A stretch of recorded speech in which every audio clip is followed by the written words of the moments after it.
모두에게 허락하여 주셔서 말씀을 잘 듣고 깨닫고 은혜 받으며 하나님 앞에 순종하여 하나님께 영광 돌리게 하여 주시옵소서. 감사하오며 예수님의 이름으로 기도 올리옵나이다. 아멘. 사랑하고 존경하는 주소망교회 믿음의 동역자 여러분, 또 방송으로 함께 하시는 방송가족 여러분, 한 주간 은혜 중에 잘 지내셨죠? 날씨가 참 많이 따뜻해졌습니다. 그래서 이제 봄이 얼마 남지 않았구나, 조금 있으면 봄이 오겠구나 하는 마음이 들었죠.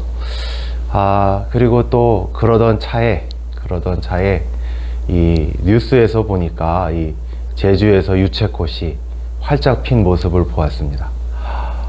봄이 벌써 저만치 왔네 하는 마음이 들었습니다. 우리 동역자님들은 어떠신가요? 이렇게 우리 마음속에 봄꽃이 피었나요? 아직도 많이 추운 이 겨울 속에서 또 봄을 기다리는 그런 마음을 가지시고 계신가요? 2월은 짧기도 짧고요, 행사도 많아서 더욱 짧게 느껴지죠. 그리고 겨울의 끝자락과 봄의 첫자락이 만나는 곳이라서 뭐라고 할까요? 이렇게 벌써? 이런 마음이 듭니다. 우리가 이런 시간의 흐름 속에 살고 있는데, 우리 동역자 여러분, 이 본격적인 봄에 오기 전에 다시 우리의 마음을 다지고, 또 우리가 연초에 계획했던 것들을 다시 한번 떠올리면서 특별히 이제 욥기 중반이 넘어가고 있는데, 이 욥기를 말씀을 잘 듣고 또 욥기를 잘 읽고, 그래서 하나님이 주시는 은혜를, 하나님이 주시는 말씀의 놀라운 은혜를 풍성히 누리시는 우리 모든 동역자님들 되어지기를 주의 이름으로 축복합니다. 오늘은 계속해서 욥기 20장의 말씀으로 은혜를 나누고자 합니다. 이 지겨운 토론도 이제 중간을 좀 넘어가고 있지요. 두 번째 사이클의 마지막 토론자가 무대로 등장합니다. 바로 소발입니다. 소발은 세 친구들 중에 가장 나이가 어리고 가장 직접적으로 욥에게 이야기를 합니다. 1절서부터 3절, 조급한 마음을 드러내고 있습니다.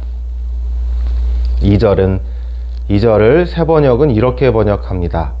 입을 다물고 있으려 했으나 내 말을 듣고 있자니 화가 나서 참을 수가 없다. 소발은 욥이 하는 모든 말에 발끈합니다. 화가 나죠.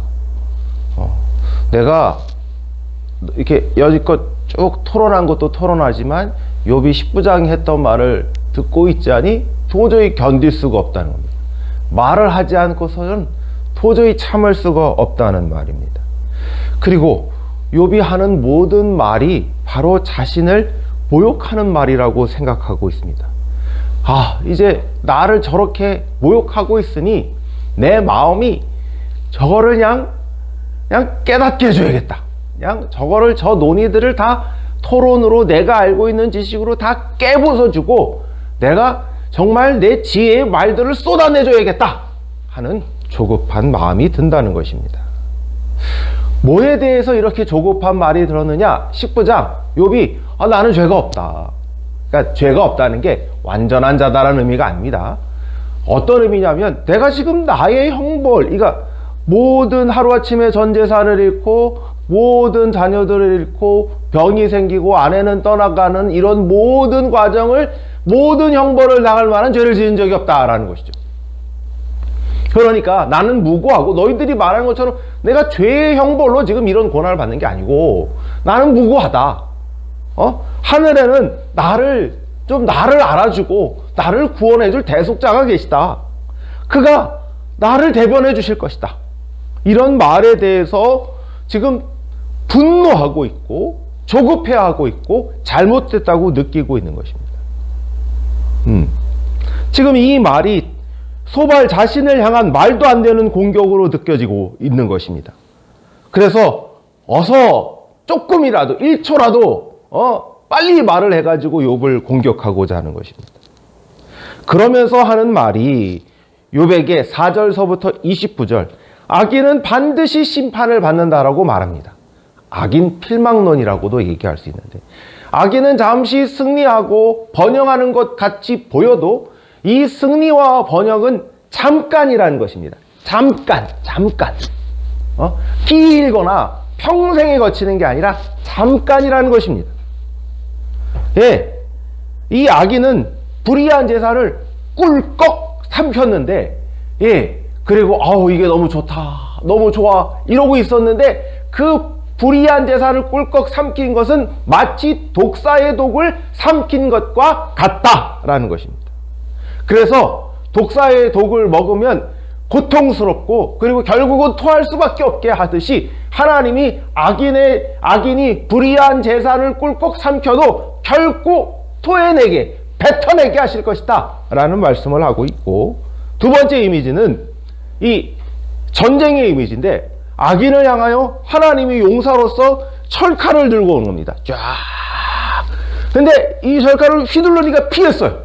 악인이 열심히 도망을 갔는데, 그러니까 노타살로 탁 쐈어요. 근데 여기 등에 맞은 거예요. 그럼 이 화살을 빼내려고 하면, 어떻게 해야 되냐면, 이렇게 잡아당기는 것이 아니라 뚫어버려야 됩니다. 왜냐하면 잡아당기다가 이 촉이 빠질 수가 있기 때문에 뚫어버려야 되는 거예요. 그러니 그 과정이 얼마나 고통스러우며, 뚫고 나온 화살을 보니 얼마나 끔찍하겠습니까? 이제 나는 죽었구나 하는 마음밖에 더 들겠습니까? 그리고 여기서 이제 하나님의 또 다른 심판의 이미지가 나타나는데, 바로 사람이 피우지 않은 불이에요. 사람이 피우지 않는 불은 하나님이 피웠겠죠. 하나님의 심판의 불을 상징하는데, 대표적으로 성경의 사건이 뭐냐 하면 소돔과 고모라를 향하여 내렸던 불의 심판, 사람이 피우지 않은 불이죠. 그리고 또 28절에서 가산이 떠나가며 홍수가 나는 이미지를 쓰고 있어요. 재산이 홍수에 둥둥둥둥둥둥둥둥 떠내려가는, 그렇게 사라질 거라는 말씀을 하고 있는 것이죠. 그러니 소발이 지금 말하고 있는 것이 무엇인가? 성경을 봐라. 하나님이 악인을 그대로 두신 적이 있는가? 악인을 반드시 심판하셨다. 저 노아의 홍수 심판을 봐라. 소돔과 고모라의 그 불의 심판을 봐라. 하나님은 악한 세상과 악인을 심판하셨다.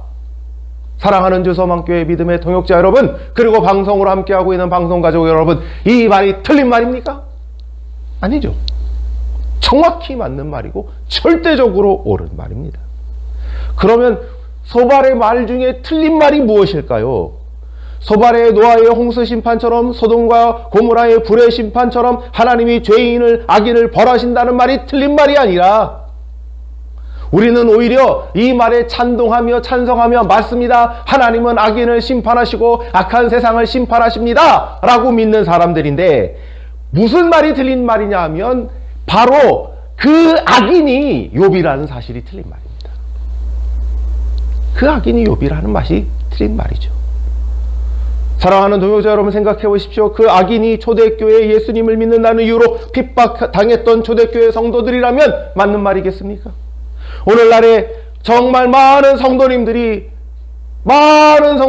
고난과 고통을 당하고 있는데, 그 고난과 고통을 당하는 모든 성도님들이 죄인이고 죄의 대가로 그 고난과 고통을 당하고 있다면 그것은 맞는 말이겠습니까? 아니겠지요. 소발은 지금 하나님의 심판을 부각하면서 무고한 자를 고발하고 있는 것입니다. 여러분, 이런 심판에 대해서 정말 오해하고 있는 것을 우리가 한번 생각해 보려고 하는데, 요나 선지자를 통해서 하나님의 심판에 대한 우리의 오해를 좀 생각해 보려고 합니다. 하나님은 요나 선지자에게 니느웨로 가서 하나님의 심판이 임할 것이라는 말씀을 전하라고 시켰습니다. 그런데 요나 선지자는 니느웨로 가기를 거절하고 반대 방향인 다시스로 가는 배를 타다가 그곳에 풍랑을 만나고 바다에 빠지고, 바다에서 그때서야 돌이켜 물고기가 그를 삼키고 그를 토해내 니느웨로 가게 되었습니다. 니느웨에서도 사흘길을 하룻길만 돌아서 하나님의 심판이 임할 것이다 라고 말을 했더니 뭐라고 얘기하나요? 이 니느웨 왕과 귀족과 모든 지도자들과 백성과 심지어 짐승까지 정말 하나님 앞에 회개하고 굵은 배로 옷을 입고 무릎 꿇으면서 회개하는 모습을 보이자 하나님이 심판을 하지 않으셨어요. 그러니까 욥이 화가 이만큼 난 겁니다. 그래서 요나서 4장 1, 2절 이렇게 말합니다.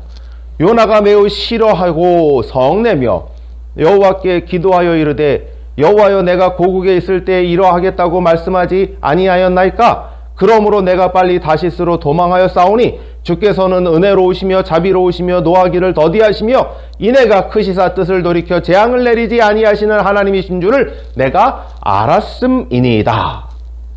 여러분, 이 요나의 반응을 보면서 이 소발의 반응과 겹쳐져 보일 겁니다. 너무 똑같죠.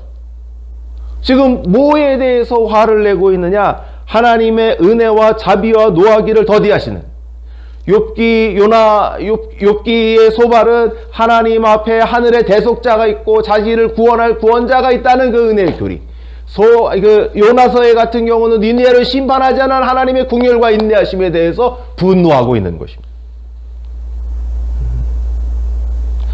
요나 선지자와 소발은 하나님에 대해서 악한 자를 심판하시는 화한한 하나님으로, 엄한 하나님으로 말합니다. 그러나 성경의 하나님은 그런 하나님은 아닙니다. 요나서와 니느웨에서도 그랬고, 또 하나님에 대해서 요나에게 이런 말씀을 합니다. 하물며 이 큰 성읍 니느웨에는 좌우를 분별하지 못하는 자가 12만 명이요 가축도 많이 있나니 내가 어찌 아끼지 아니하겠느니라 라고 하십니다. 하나님은 죄인을 사랑하시는 하나님, 이해하시는 하나님, 긍휼히 여기시는 하나님이신 것입니다. 다른 성경의 구절들을 생각해 볼까요? 신약 성경에서 바리새인과 서기관들은 바로 소발과 같은 자였습니다. 바리새인과 서기관들은 죄인을 부르러 오신 예수님, 죄인들과 함께 어울리시는 예수님을 욕하고 정죄하였습니다. 그에게 율법을 갖다 대었죠. 안식일에 태어나면서 석용된 자를 고쳤음에도 불구하고 그 기적과 구원은 주목하지 않고 안식일에 고쳤다는 사실에만 주목했습니다. 안식일에 손이 마비되었다가 펴게한 하나님 예수 그리스도의 기적에도 불구하고 그들은 손 마른 자가 손이 펴게 되고 회복되었다는 구원의 역사, 은혜의 역사, 긍휼의 역사를 주목한 것이 아니라 안식일을 어겼다는 사실에만 주목했습니다. 예수님을 정죄하기에 하나님 앞에 신성모독의 죄를 지었다고 말했습니다.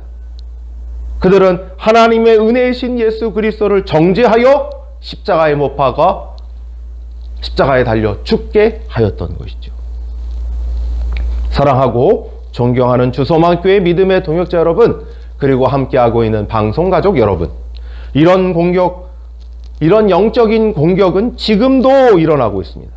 보응신학은 사단이 성도들을 공격하는 주된 수단입니다. 사단은 예수 그리스도를 광야에서 시험하실 때 하나님의 말씀을 들먹였습니다. 말씀을 이용했습니다. 얼마든지 옳은 것들을 잘못되게 이용할 수 있는 것입니다.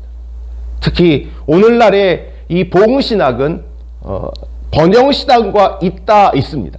이 세상의 현실에서의 행복과 치유, 부유함을 추구하는 게 번영신학인데, 이것은 세상에서의 부작과 권력자들을 위한 신학이 됩니다.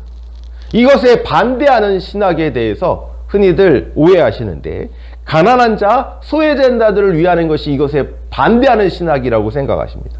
소위 해방신학이 그 반대점에 있다고 생각하는데, 여러분, 가난한 자나 소외된 자의 해방을 부르짖는 것 자체가 틀린 말은 아니겠으나, 앞에서 번영신학이 세상을 위한 신학으로 많은 부유층과 많은 기득권들을 위하고, 해방신학이 그 반대편에 가난한 자와 소외된 자를 위한다고 하는 반대점에 분명하지만, 이 두 가지의 신학은 세상을 위한 신학이라는 데서는 공통점을 가지고 있습니다. 그래서 이 두 가지의 신학, 보응신학과 이 번영신학의 반대는 해방신학과 같은 그것이 아니라 종말의 신학이어야 됩니다. 종말의 하나님 나라에 관한 신학이어야 하는 것이죠.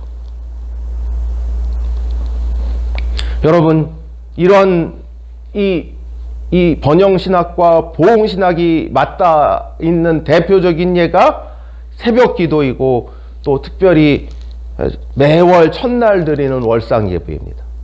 새벽기도 하자는 것, 매월 첫날 예배하자는 것이 무슨 잘못된 일이겠습니까? 아주 바람직한 일이고 칭찬받아 마땅한 일이고 또 하나님께 보시기에 정말 귀한 일 아니겠습니까? 그러나 이게 문제가 되는 것은 이러한 특별한 행위가 하나님의 복을 마치 거래의 어떤 장부처럼 가지고 올 수 있다고 믿는 것입니다. 갑자기 사업이 번창하고 자녀들이 복을 받고 직장에서 승진하고 모든 문제가 해결받는 게 새벽 기도를 해서 월상 예배를 드려서 그랬다고 믿으면 이건 보응신학이 되는 것이고 이건 하나님의 은혜가 되는 것이 아니라 세상을 위한 번영신학이 되는 것이죠. 여러분, 이 숨겨진 이면을 생각해 볼까요? 그러면 고난 중에 있는 분들은 하나님의 복을 받지 못한 상태이고 열심히 부족한 상태이고 특별히 만약에 40일 특별 새벽 기도를 통해서 회사에서 승진하고 사업이 대박나고 자녀들이 좋은 대학에 들어간다면 그것을 하지 못하는 자들은 그 열심이 없어서 못하는 것이죠. 적어도 복을 받지 못하는 것이죠. 이것이 얼마나 많은 한국교회 성도님들을 괴롭히고 있습니까? 이런 것이 있으면 교회 안에서 자연스럽게 서열화가 이루어집니다. 돈 많고 성도들은 교회에서 제일 경건하고 열심히 일한 사람들이 되고 반대로 돈이 없고 그리고 또 열심을 내지 못하는 성도들은 2등, 3등 성도님들이 되어버리고 마는 것입니다. 예, 그래서 이렇게 생각할 수밖에 없는 것이죠. 하나님은 나를 덜 사랑하시나 보다. 우리 간증 들을 때 어떤 생각 들으시나요? 어떤 유명하신 목사님, 유명하신 장로님, 권사님, 집사님들이 나와서 하나님이 내게 주셨던 복이 이러이러합니다 라고 간증 들을 때 참 은혜롭고 감사하기도 하지만 이런 마음 들지 않나요? 내가 저분 따라가려면 너무 힘들겠다. 그러니까 내가 저분 참 존경스럽다. 저렇게 열심히 새벽 기도하니. 제가 예전에 읽었었던 건데 어떤 분이 새벽 기도를 하루에 8시간 한다는 거예요. 참 대단하신 분이죠. 근데 그렇게 8시간 하니까 하나님이 이게 그래서 제 책 이름도 기억나는데 뭐 보좌를 흔드는 하여튼 그런 이미지였어요. 그분의 열심 존경스럽습니다. 목회자인 저도 그렇게 따라갈 수가 없어요. 근데 얘기하는 거죠. 그러니까 그런 얘기를 들으면 내 열심이 부족해서 내 경건이 부족해서 내가 이만밖에 못하는구나 라는 생각이 들지 않습니까? 내가 열매가 없거나 성공하지 못하면 어떤 생각이 들죠? 내가 열심히 부족해서 그렇구나. 혹은 반대로 내가 저분처럼 따라했는데도 고난이 오고 정말 어려움이 온다면 하나님, 제가 열심히 했는데 내 특심이 특심이었는데 왜 저분은 복을 주시고 전 복을 안 주세요? 이런 하나님에 대한 원망과 더 깊은 절망에 빠져들게 되는 것이죠. 만약에 그렇게 열심히 했는데 정말 하나님이 복을 주셨어요. 그럼 이 열매가 맺어지고 성공할수록 하나님께 감사하는 것이 아니라 내가 잘해서 성공한 거야 라고 하지 않겠어요? 이런 신앙이 팽배한 교회에는 3가지 교인밖에 없습니다. 성공해서 교만한 교인, 실패해서 주눅든 교인, 성공했음에도 번영하지 못해서 절망하는 교인. 사랑하는 주소망교회 동역자 여러분, 그리고 방송으로 함께하는 방송가족 여러분 어떤 교인이 되고 싶습니까? 이런 교인들, 3가지 유형의 교인들이 돼서는 안 되겠지요. 말씀을 맺고자 합니다. 어떤 종류든지 이런 교인이 돼서는 안 되는 것이, 예수님은 우리를 그냥 이유 없이, 하나님은 그냥 우리를 이유 없이 어마어마하게 사랑하고 계시기 때문입니다. 절대로 우리를 부족하게 사랑하지 않습니다. 넘치도록 사랑하고 고난 중에 있을지라도 예수 그리스도 안에서 하나님의 사랑은 끊을 수가 없는 것입니다. 우리에게 깊은 절망과 낭망이 있다 할지라도, 혹시 교만한 죄를 저지른다 할지라도 하나님은 우리를 하나님의 손아귀, 하나님의 계획에서 절대로 놓치지 않습니다. 우린 그 계획과 섭리 중에 있는 것입니다. 사랑하고 존경하는 주소만교회 믿음의 동역자 여러분, 또한 방송가족 여러분, 이러한 소발의 공격에 흔들리지 마십시오. 흔들렸다 하더라도 쓰러지지 마십시오. 이러한 공격은 언제든지 우리를 흔들어버리고 절망 중에 빠지게 하고 교만에 넘어지게 할 것입니다. 그럴듯해 보이는 그 모든 논리와 그 모든 성경의 구절을 대고 자신이 옳고 너는 그러다고 말할 것입니다. 그러나 흔들리지 마십시오. 그것은 사실이 아닙니다. 잘못된 것입니다. 그리고 그렇게 힘들어하는 동역자님들을 보시거든 위로해 주십시오. 소발처럼 소발의 정죄로 인하여 깊은 정죄감에 쌓이고 절망감에 쌓여 있는 성도님들을 보면 위로해 주십시오. 고난 중에 있는 분들이 잘못된 것이 아니고 지금 성도의 길을 바로 가고 있다고 말씀해 주십시오. 그 길에 우리 주님이 함께하고 있음을 나누어 주십시오. 그래서 그 길을 함께 걸어가시는 모든 주서만교회 믿음의 동역자 여러분, 방송가족 여러분 되어지기를 주님의 이름으로 축복합니다. 기도하겠습니다. 하나님 감사합니다. 귀한 은혜 말씀 주셔서 이 말씀대로 그 길을 여러 가지 소발의 공격이 온다 할지라도 은혜로, 확신으로 잘 걸어갈 수 있는 모든 동역자님들 다 되게 하여 주시옵소서. 감사하며 예수님의 이름으로 기도 올립니다. 아멘.